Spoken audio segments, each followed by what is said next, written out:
दोस्तों एक बार फिर से आप सभी का स्वागत करते हैं आपके अपने चैनल बिंदास खबरें में। हम लेकर आए हैं देश और दुनिया की तमाम बड़ी खबरें जिसका सीधा असर आपकी जिंदगी पर पड़ता है। इसलिए वीडियो को अंत तक जरूर देखें और साथ ही वीडियो को लाइक और शेयर जरूर कर दें। और अगर अभी तक आपने चैनल को सब्सक्राइब नहीं किया तो सब्सक्राइब जरूर करें। दोस्तों खबरों का सिलसिला शुरू करें उससे पहले जान लेते हैं महामारी के नए अपडेट को। आपको बता दें कि भारत में अभी संक्रमित मरीजों की संख्या 24,64,316 पहुँच गई है। इसमें से सक्रिय मामलों की संख्या 6,62,825 हो गई है। जबकि अच्छी बात यह है कि 17,52,829 मरीज ठीक हो चुके हैं। परंतु दुख की बात यह है कि 48,177 मरीजों ने दम तोड़ दिया है। और इसी के साथ आपको बता दें कि महाराष्ट्र जो अभी भी सबसे ज्यादा प्रभावित राज्य बना हुआ है, वहां पर 5,60,126 मामले हो गए, जबकि तमिलनाडु में 3,20,355 मामले हैं और आंध्र प्रदेश में 2,64,142, जबकि कर्नाटक में 2,03,200 मामले हैं और दिल्ली में 1,49,460 मामले हो गए हैं। और इसी के साथ आपको बता दें कि उत्तर प्रदेश में 1,40,775 मामले हो गए हैं, जबकि पश्चिम बंगाल में 1,07,323 मामले हैं। और इसी के साथ दोस्तों बढ़ते आज की पहली और बड़ी खबर की तरफ। आपको बता दें कि स्वतंत्रता दिवस पर पीएम मोदी कर सकते बड़ा ऐलान, देश के हर नागरिक को होगा फायदा। दोस्तों आपको बता दें कि प्रधानमंत्री नरेंद्र मोदी स्वतंत्रता दिवस पर देश को एक बड़ा तोहफा दे सकते हैं। मिली जानकारी के अनुसार पीएम मोदी 15 अगस्त को नेशनल डिजिटल हेल्थ मिशन यानी कि NDHM की घोषणा कर सकते हैं। NDHM के तहत देश के प्रत्येक नागरिक की पर्सनल हेल्थ ID बनाई जाएगी। प्रत्येक नागरिक का हेल्थ रिकॉर्ड डिजिटलाइज किया जाएगा और साथ ही इसमें डॉक्टर्स और हेल्थ फैसिलिटीज की रजिस्ट्री भी होगी। सरकारी सूत्रों के मुताबिक योजना के प्रस्ताव को कैबिनेट से सैद्धांतिक मंजूरी मिल गई है। इस डेटा में डॉक्टर की डिटेल्स के साथ देश भर में स्वास्थ्य सेवाओं की जानकारी भी उपलब्ध होगी। दोस्तों आपको बता दें कि इस योजना का सबसे बड़ा फायदा तो ये होगा कि देश में किसी भी अस्पताल या डॉक्टर के पास जब इलाज कराने जाएंगे तो आपको अपने साथ अपनी मेडिकल रिपोर्ट और टेस्ट रिपोर्ट नहीं ले जाना पड़ेगा। डॉक्टर कहीं से भी बैठकर आपकी यूनिक ID के जरिए आपका सारा मेडिकल रिकॉर्ड देख सकेंगे। दोस्तों आपको बता दें कि देश का कोई भी नागरिक इस ऐप में शामिल हो सकता है। किसी पर जोर नहीं डाला जाएगा। हेल्थ रिकॉर्ड संबंधित व्यक्ति की मंजूरी के बाद ही इसे शेयर किया जाएगा। इसी तरह अस्पतालों और डॉक्टरों को भी इस ऐप के डिटेल उपलब्ध कराना ऐच्छिक ही होगा, यानी कि उनकी मर्जी होगी कि वे शामिल होंगे या नहीं। और इसी के साथ दोस्तों बढ़ते हैं अगली बड़ी खबर की तरफ। और आपको बता दें कि राहुल गांधी बोले कि महामारी वैक्सीन बनाने वाला देश होगा भारत, वितरण पर अभी से रणनीति बनाए सरकार। दोस्तों आपको बता दें कि भारत दुनिया के उन देशों में शामिल है जो इस वक्त महामारी की वैक्सीन बनाने पर काम कर रहा है। कांग्रेस नेता राहुल गांधी ने शुक्रवार को सुबह ट्वीट करके केंद्र सरकार के लिए इसके लिए एक सही रणनीति बनाने की अपील की है। राहुल ने कहा कि सरकार को इस वैक्सीन के इस्तेमाल, इसके वितरण की व्यवस्था पर अभी से ही काम करना चाहिए। दोस्तों आपको बता दें कि कांग्रेस नेता राहुल गांधी ने अपने ट्वीट में लिखा कि भारत महामारी वैक्सीन बनाने वाले देशों में से एक होगा। ऐसे में एक सही रणनीति की जरूरत है ताकि वैक्सीन की उपलब्धता, कीमत और वितरण पर काम किया जा सके। भारत सरकार को तुरंत इस पर काम करना चाहिए। और इसी के साथ दोस्तों बढ़ते अगली बड़ी खबर की तरफ। और आपको बता दें कि इंडियन रेलवेज के कर्मचारियों को सौगात काउंटर पर जाए बिना करा सकेंगे टिकट बुक। दोस्तों आपको बता दें कि भारतीय रेलवे ने अपने कर्मचारियों के लिए ई-पास सिस्टम शुरू कर दिया है। रेलवे बोर्ड के चेयरमैन विनोद कुमार यादव ने वीडियो कॉन्फ्रेंसिंग के माध्यम से इस सिस्टम की शुरुआत की है। आपको बता दें कि अब रेल कर्मचारी इस सिस्टम का फायदा उठाकर बिना ऑफिस गए ही ई-पास के जरिए अप्लाई कर सकते हैं और उन्हें ये पास ई सिस्टम के जरिए जारी किए जाएंगे। आपको बता दें कि कर्मचारी इस पास के जरिए IRCTC की वेबसाइट से अपना टिकट बुक करा सकेंगे। अभी तक कर्मचारियों को अपने पास पर टिकट बुक कराने के लिए रिजर्वेशन काउंटर पर जाना पड़ता था। रेलवे अधिकारियों या फिर कर्मचारियों को ऑफिशियल काम के सिलसिले में अक्सर बाहर जाना पड़ता है। इसके लिए उन्हें रिजर्वेशन काउंटर पर जाकर ही टिकट बुक कराना होता है। दोस्तों आपको बता दें कि रेलवे ने आम आदमियों को भी टिकट बुकिंग की सुविधा में और विस्तार किया है। अब आप महीने में 12 टिकट तक बुक करा सकते हैं। अभी तक महीने में 6 टिकट बुक करने के लिए आधार वेरिफिकेशन जरूरी नहीं। ऐसे 6 टिकट आप आगे भी बिना आधार वेरिफिकेशन के बुक करते रहेंगे। और दोस्तों इसी के साथ बढ़ते हैं अगली बड़ी खबर की तरफ। और आपको बता दें कि सिलेंडर में कम या फिर समय से पहले खत्म हुए गैस तो यहाँ करे शिकायत, तुरंत होगी कार्रवाई। दोस्तों आपको बता दें कि अक्सर ऐसा होता है कि जो हम LPG सिलेंडर बुक करते हैं उसमें गैस कम होती है। वैसे भी गैस कम होने की शिकायतें लगातार आती रहती हैं। साथ ही इस मामले में शिकायत करने पर भी किसी भी तरह की कोई कार्रवाई LPG एजेंसी संचालक या फिर डिलीवरी मैन पर नहीं होती है। लेकिन इस परेशानी का हल अब आपको मिल सकता है। अब आप कंज्यूमर फोरम में गैस सिलेंडर समय से पहले खत्म हो जाने पर इसकी शिकायत कर सकेंगे। आपको बता दें कि केंद्र सरकार ने कंज्यूमर प्रोटेक्शन एक्ट 2019 में ये मेंशन किया है, अगर कोई भी गैस डिस्ट्रीब्यूटर कंज्यूमर के अधिकार का गलत फायदा उठाता है तो उस पर सख्त कार्रवाई होगी। दोस्तों आपको बता दें कि नए कानून के तहत अगर आप LPG सिलेंडर समय से पहले खत्म होने की शिकायत डिस्ट्रीब्यूटर में करते हैं और उसके बाद कोई कार्रवाई नहीं होती है तो आप सीधे कंज्यूमर फोरम में शिकायत दर्ज करा सकते हैं। 1 महीने के अंदर आपकी शिकायत पर संज्ञान ले लिया जाएगा। आपको बता दें कि कंज्यूमर प्रोटेक्शन एक्ट 2019 लागू हो जाने के बाद अब अगर कंज्यूमर को कम एलपीजी मिलती है तो एलपीजी डिस्ट्रीब्यूटर पर कार्रवाई तो होगी ही, साथ ही उसका लाइसेंस भी रद्द हो सकता है। दोस्तों, एलपीजी सिलेंडर हर एक के घर में आता है। अगर ऐसे में कोई शिकायत है तो आप उस पर कार्रवाई आसानी से कर सकते हैं। और इस पूरी खबर पर आप क्या सोचते हैं, कमेंट करके जरूर बताएं। और दोस्तों, इसी के साथ बढ़ते हैं अगली बड़ी खबर की तरफ और आपको बता दें कि जनधन खाता धारकों को मिलता है डबल इंश्योरेंस। जाने कैसे ले सकते हैं इसका फायदा। दोस्तों, आपको बता दें कि डेबिट या क्रेडिट कार्ड के इस्तेमाल पर ज्यादातर बैंक इंश्योरेंस की सुविधा देते हैं, लेकिन इस बात की जानकारी बहुत ही कम लोगों को होगी कि कई योजनाओं के साथ इस सर्विस का डबल फायदा भी उठा सकते हैं। इंश्योरेंस के नियमों के मुताबिक डेबिट और क्रेडिट कार्ड कंपनियां अपने यूजर्स को फ्री दुर्घटना बीमा देती है। इसके लिए इन कार्ड का ऑनलाइन इस्तेमाल किया जाना जरूरी है। आपको बता दें कि यहाँ ध्यान देने वाली बात यह है कि क्रेडिट या फिर डेबिट कार्ड पर इंश्योरेंस का फायदा केवल एक ही कार्ड पर मिलेगा। अगर यूजर्स के पास एक से ज्यादा बैंकों के कार्ड हैं, तो उनमें से केवल एक ही कार्ड के बीमा का फायदा उठाया जा सकता है। अलग अलग कार्ड के लिए अलग अलग बीमा का दावा नहीं किया जा सकता। कार्ड पर बीमा कवरेज 30,000 रुपए से लेकर 10 लाख रुपए तक हो सकता है। दोस्तों, आपको बता दें कि जनधन खाता धारकों के लिए भी सरकार ने एटीएम कार्ड पर बीमा की सुविधा दी हुई है। जिन लोगों के पास जनधन खाता है वे रुपए डेबिट कार्ड का इस्तेमाल करते हैं तो उन्हें 30,000 रुपए तक का बीमा कवरेज दिया जाता है। इसके अलावा जनधन खाता धारकों को सरकार 2 लाख रुपए तक का बीमा कवरेज अलग से देती है। इस तरह जनधन खाता धारकों को कुल 2,30,000 रुपए का बीमा कवरेज मिलता है। आपको बता दें कि जनधन बीमा कवरेज का फायदा उठाने के लिए आपका कार्ड एक्टिव होना चाहिए। अगर कार्ड यूजर्स के साथ कोई हादसा हो जाता है और उसका नॉमिनी बीमा कवरेज की राशि लेने के लिए बैंक पर दावा करता है तो बैंक ये देखता है कि पिछले 60 दिनों में कार्ड से कोई लेन देन हुआ है या नहीं। आपको बता दें कि अगर पिछले 60 दिनों में यूजर्स का कार्ड एक्टिव नहीं है तो बीमा का दावा रद्द कर दिया जाएगा। यहाँ ये ध्यान देने वाली बात है कि कार्ड का एटीएम मशीन में इस्तेमाल भी मान्य नहीं होगा।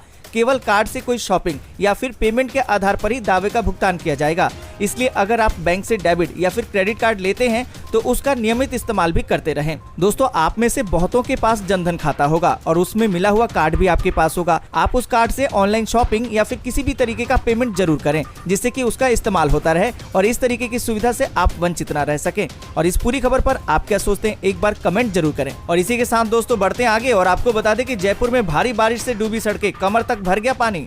दोस्तों, आपको बता दें कि राजस्थान की राजधानी जयपुर में मूसलाधार बारिश से बाढ़ जैसी स्थिति आ गई है। जोरदार बारिश से शहर भर की सड़कें पानी में डूब गई हैं। कई कॉलोनियां और निचले इलाके जलमग्न हो गए हैं। मौसम विभाग के मुताबिक प्रदेश के कई जिलों में अगले कुछ दिनों में तेज बारिश का दौर जारी रहेगा। अजमेर, भीलवाड़ा और राजसमंद में रेड अलर्ट जारी कर दिया गया है। आपको बता दें कि जयपुर में लगातार हो रही भारी बारिश के कारण शहर भर की सड़कें तालाब में तब्दील हो गई हैं। जल भराव के कारण लोगों को परेशानी का सामना भी करना पड़ रहा है। आपको बता दें कि मौसम विभाग ने शुक्रवार को प्रदेश के 3 जिलों में अत्यधिक भारी बरसात का रेड अलर्ट और 23 जिलों में भारी बरसात का ऑरेंज येलो अलर्ट जारी किया है। पूर्वी राजस्थान में कई जगहों पर भारी से अत्यधिक भारी बारिश हो सकती है और विभाग ने इसे लेकर रेड अलर्ट भी जारी कर दिया है।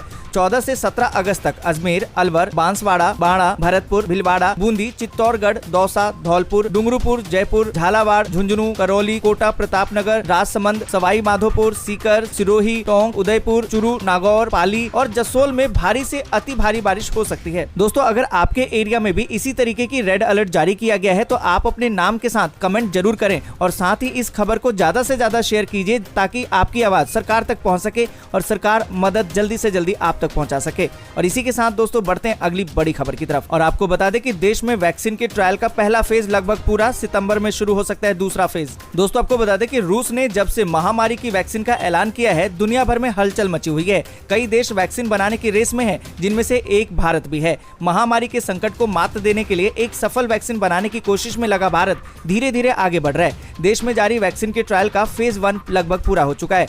भारत बायोटेक की ओर से बनाई जा रही कोवैक्सीन का पहला ट्रायल पूरा होने के बाद सितंबर में दूसरे फेज की शुरुआत होगी। दोस्तों, आपको बता दें कि मिली जानकारी के मुताबिक कमेटी की ओर से जल्द ही रिपोर्ट सबमिट कर दी जाएगी जिसमें कि पहले फेज की पूरी जानकारी होगी। अब दूसरे फेज की तैयारियां भी शुरू हो गई हैं और ये सितंबर में शुरू होगा। इसके लिए कैंडिडेट की तलाश अभी जारी है। आपको बता दें कि भारत बायोटेक के कुल 12 सेंटर पर वैक्सीन का ट्रायल चल रहा है। इनमें दिल्ली के एम्स अस्पताल में अभी पहला फेज जारी है जबकि अन्य 11 पर लगभग ये पूरा हो चुका है। दिल्ली एम्स में ट्रायल के लिए सिर्फ 16 कैंडिडेट ही सामने आ सके, जबकि अभी 12 सेंटर पर ये संख्या 375 के करीब रही। आपको बता दें कि देश में इस वक्त 3 वैक्सीन पर अलग अलग फेज में ट्रायल हो रहा है। इनमें सीरम इंस्टीट्यूट ऑफ इंडिया को फेज 2 और 3 की इजाजत मिल गई है। जल्दी ऑक्सफोर्ड यूनिवर्सिटी की वैक्सीन का भी ट्रायल शुरू होगा। इसके तहत 20 राज्यों के अस्पतालों में ट्रायल हो रहा है, जिसमें कि ICMR की सलाह पर अलग अलग हॉटस्पॉट को चुना गया है। और इसी के साथ दोस्तों बढ़ते हैं अगली बड़ी खबर की तरफ और आपको बता दें कि PM स्वनिधि योजना के तहत लोन के लिए 5 लाख लोगों ने किया अप्लाई। जाने क्या है पूरा प्रोसेस। दोस्तों आपको बता दें कि लॉकडाउन के बाद रेहड़ी पटरी वालों को अपना रोजगार फिर से शुरू करने के लिए केंद्र सरकार ने प्रधानमंत्री स्वनिधि योजना की शुरुआत की है। आपको बता दें कि प्रधानमंत्री स्वनिधि योजना के तहत आवेदन करने वालों की संख्या 5 लाख को पार कर गई है। इस स्कीम के तहत 1 लाख से ज्यादा रेहड़ी पटरी वालों को लोन मंजूर किए जा चुके हैं। इस योजना को शुरू हुए अभी महज 1.5 महीना ही हुआ है और योजना को लेकर स्ट्रीट वेंडर में खासा उत्साह देखने को मिल रहा है। आपको बता दें कि लॉकडाउन के चलते लाखों रेहड़ी पटरी वालों का काम धंधा बुरी तरह से प्रभावित हुआ था और इन लोगों को फिर से पटरी पर लाने के लिए प्रधानमंत्री नरेंद्र मोदी ने प्रधानमंत्री स्ट्रीट वेंडर आत्मनिर्भर निधि योजना यानी कि PM स्वनिधि योजना की शुरुआत की है और इस स्कीम का कार्यकाल मार्च 2022 तक ही है। आपको बता दें कि स्वनिधि योजना के तहत रेहड़ी पटरी वालों को 1 साल के लिए 10,000 रुपए का कर्ज दिया जाता है। ये कर्ज बिना किसी जमानत के और बहुत ही आसान शर्तों पर दिया जाता है। अगर लोग इस कर्ज का नियमित और समय पर भुगतान करते हैं तो ब्याज में 7% के हिसाब से सब्सिडी भी दी जाती है और अगर कोई वेंडर डिजिटल तरीके से लेन देन करता है तो उसे 1200 रुपए का कैशबैक भी मिलेगा। आपको बता दें कि PM स्वनिधि योजना के तहत लोन अप्लाई करना बहुत ही आसान है। इसके लिए आप अपने नजदीक के बैंक में संपर्क कर सकते हैं। ऑनलाइन अप्लाई करने के लिए स्वनिधि योजना की वेबसाइट पर जाकर भी अप्लाई किया जा सकता है। दोस्तों अगर लॉकडाउन के कारण आपका भी काम बंद हो गया है और आप दोबारा से काम धंधा शुरू करना चाहते हैं तो प्रधानमंत्री की इस योजना का आप भी फायदा उठा सकते हैं। और इस पूरी खबर पर आप अपने तरीके से क्या सोचते हैं कमेंट करके जरूर बताएं। और इसी के साथ दोस्तों बढ़ते अगली बड़ी खबर की तरफ और आपको बता दें कि दिल्ली मेट्रो में डेबिट और क्रेडिट कार्ड से भुगतान कर सकेंगे यात्री। DMRC कर रहा है बड़ी तैयारी। दोस्तों आपको बता दें कि दिल्ली NCR के लाखों यात्रियों की लाइफलाइन बन चुके दिल्ली मेट्रो में एक बड़ा और अहम बदलाव होने जा रहा है। इसके बाद यात्री डेबिट और क्रेडिट कार्ड से भुगतान करके मेट्रो ट्रेनों में सफर कर सकेंगे। ऐसे में मेट्रो कार्ड रखने से भी छुटकारा मिल जाएगा। आधुनिक सेवाओं से लैस होने की कड़ी में Delhi metro rail corporation automatic fair collection system को अपग्रेड करने की कवायद में जुट गया है।